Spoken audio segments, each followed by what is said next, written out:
Sun Valley, Idaho, late fall. This is my third day in a row walking on the mountain, but my mind is still full of chatter, imaginary conversations, and noise. Overhead, the white streak of a vapor trail cuts across the azure sky. I see myself on the flight from Los Angeles to Sun Valley, thinking about Hemingway, what I'd read to him when I visited his grave. I decide on the snows of Kilimanjaro, in honor of the heavyset man in the row behind me who hacks and blows his nose continuously. It still wasn't even noon, but when the steward came around, the man ordered soda, water, 3 bottles of rum. Well, this less than healthy fellow seemed headed for the elephant graveyard, and considering how my Hollywood career was going, I knew I was probably not far behind him. My son Boog shares none of my enthusiasm for hiking, but he was happy enough to drop me and his dog off at the trailhead. The October air is crisp, crystalline, intoxicating. I can smell the sage, and I pause often to pick sprigs to inhale. A majestic carpet of golden leaves adorn the trail as if leading to some celestial kingdom. Several trees are charred from the fire from the previous dry summer. I press snow on my forehead to cool myself down. A magpie passes by. The walking stick feels light in my hand. I find another stick, this one heavier. It feels made for me. I see bellowing clouds, rolling gray-green sagebrush-covered hills, autumn still ablaze at the lower elevations. I embrace the quietness, the stillness. I walk and I listen with full expectation of receiving some valuable information. Years ago, while trekking in Nepal, I encountered a Frenchman coming down the trail as I was going up. The man, probably close to the age I am now, was beaming from ear to ear. His cheeks were ruddy with animal health, his eyes sparkled, and he was singing. I could feel his bliss. He was in an ecstatic state I've since experienced many times walking in the Northern Rockies. As always, his face is my goal. But there's a lot of haze in my brain to burn off first, and part of me is still in Los Angeles. In LA, I met with Steve Nemeth, who I hadn't seen in years. Steven is now president of Rhino Films. His phone kept ringing, and he'd slip on his headphones and step into the lobby of the building and ride around on a 3-wheeled scooter, which is very cool. I tried it and got the hang immediately, cutting some tight curves on the polished marble floor. When our conversation was interrupted by yet another call, this time Penelope Spiris, it dawned on me my friend was actually in a position to influence people's futures. I scanned the Post-it notes stuck all over his wall. Suddenly, one of the notes dropped from the wall, floated in the air like a falling leaf, and disappeared under his desk. Someone's fate was altered. That could have been my name on the note. When we finally focused on the reason for my visit, I pitched Steve on my Joseph Conrad project, Beyond the Java Sea, a period piece adapted from a short story that was a study for Lord Jim. I told Stephen I was interested in a certain kind of harsh beauty, and he listened attentively while checking his email, but considering his last film was Dogtown about skateboarders and his current project was about Johnny Rotten and the Sex Pistols, I doubted my vision fit into his grand scheme. Oh well. The next day I met with Jessica Kay, my book agent. I couldn't help noticing that her desk looked like a bird's nest. Papers were piled on papers, and disorder was in the making. She claimed not to have any shelf space, but I'd seen her repeat this pattern at her last office. I suggested stackable plastic tubs to file papers away, and she said she'd think about it. On my first day hiking, I couldn't get the image of Stephen Nemeth's lost sticky note and Jessica's bird nest desk out of my mind. The voice of the cosmic radio told me that if I didn't want to end up on the bottom of her pile, that I'd better email her. When I got home, I sent off an email telling her that God spoke to me on the mountain and that she had to clean her desk. I didn't consider she might take offense at the suggestion, but I'm afraid she was not in the least bit pleased. So now I worry about her too. The good news is that I didn't email Stephen and tell him that instead of constantly eating candy to keep his energy level up, he should switch to fruit. Okay, enough Hollywood. Focus. Be here now. Every day it is my habit to search for one image worth preserving. Camera or not, it does not matter. I wait for the right light, and I wait for the right conditions within myself to be perceptive enough to meet the moment. On the side of the trail, I notice a pool of water with leaves floating on the surface. I fix my imaginary lens on the water. The leaves look black, and the water looks black. I look more closely, and there is color in the blackness.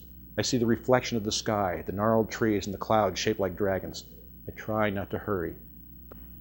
Lately, I've been anxious about time closing in on me. I felt that everything was speeding up, that life was rushing by, that I was getting nowhere, that time was running out. This made me feel old, desperate, depressed, dissatisfied, and confused. I tell myself, this is an illusion, a self-made prison, a trap. The answer is not to do more, but to do less. Do what is important and eliminate the rest. Have ambition without ambition, strive without striving. Imagine endless time stretching out, no hurry, no rush, expansive time.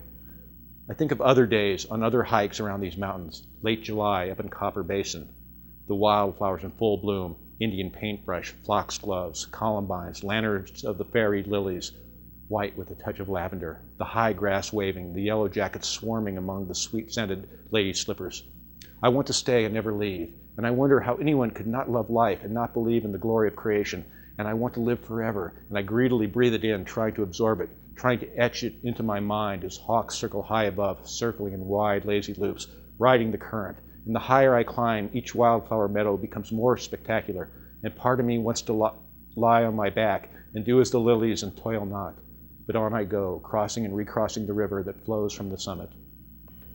On that day, Homer and Harold are with me. Homer, part griffin, part unknown, is black except for one white front paw. Harold, dapper in his white and black Dalmatian attire, is color coordinated with Homer, and they make a dashing pair.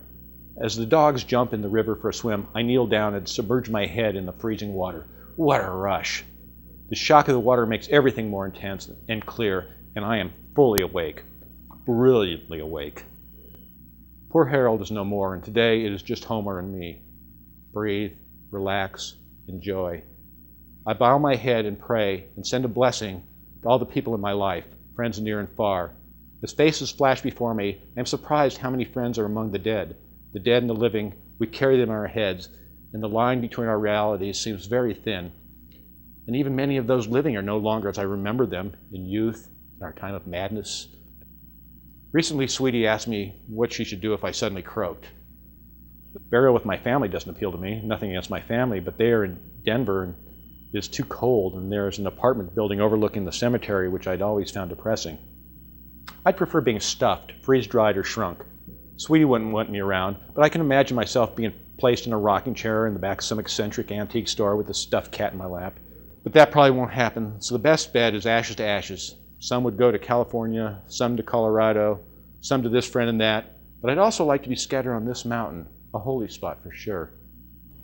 When I reach the top of the mountain, it begins to snow. I watch the storm move in and cover the sun, but in the distance, other clouds are still lit by the sun. I stretch out on a stone, the same rock I always sit on, and let the flakes fall on me.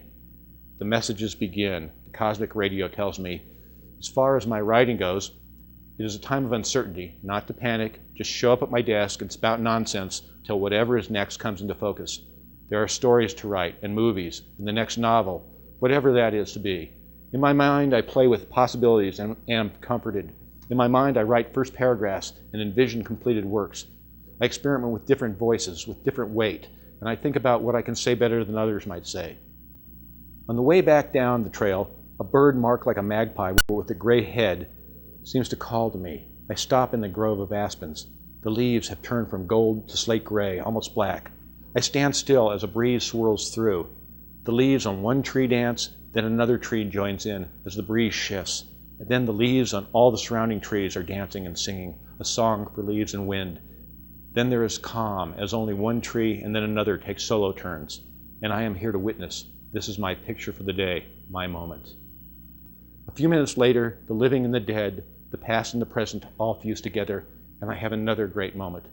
Weaving through the evergreen and the aspens, I see Harold, or at least his ghost, running down the trail, He is framed against a sky of heavy purple rain clouds, and his ears are blowing back as if pinned by the wind. Harold, noble Dalmatian, laughing dog, fox chaser, squirrel chaser. Does Homer see him too? He doesn't say. It is late afternoon when Homer and I make our way back to the parking lot at the base of the mountain. As Homer lies down exhausted, I sit in the fence and wait for Boog to pick us up. I don't mind the wait. I need the time for my vibration rate to slow back to normal, for my thoughts to return from the ethereal to the mundane. When Boog arrives some 15 minutes later, I immediately tell him about seeing Harold. "How was he?" my son asks without registering surprise. "He seemed fine, happy as usual."